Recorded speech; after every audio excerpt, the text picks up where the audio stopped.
të nisë e kush duhet të bashkohet? I pari, pa diskutim është gjithmonë ai që i fiton zgjedhjet, e sidomos kur i fiton zgjedhjet në këtë mënyrë se si ka fituar Albini me 52%. Pra, përgjegjësia kryesore bie gjithmonë mbi fituesin. Është ai që duhet ta shpalos para popullit vizionin, të gjej partnerët dhe bashkë me partnerët ta çojë Kosovën përpara. Kosova ka probleme të shumta, edhe në aspektin diplomatike, edhe probleme rajonale, po edhe probleme serioze ekonomiko-sociale, dhe ne nuk kemi kohë për të marrë inat njëri me tjetrin. Dhe Albin Kurti këtu është përgjegjës për të filluar, për të bashkëbiseduar me partner eventual.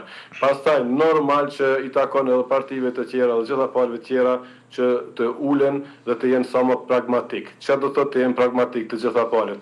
Të heqin dorë nga një pjesë e atyre kërkesa dhe dëshirave edhe planeve që ata kanë pas si parti, po të dalin do të pranojnë ato plane, ato ide dhe ato projekte që janë të mira për Kosovën dhe qytetarët e Kosovës. Mirë, në këtë rast po flasim për presidenten aktuale që synon një tjetër mandat, mund të ketë votat e vetëvendosjes, PDK-ja pak a shumë ka dhënë qëndrimet e veta.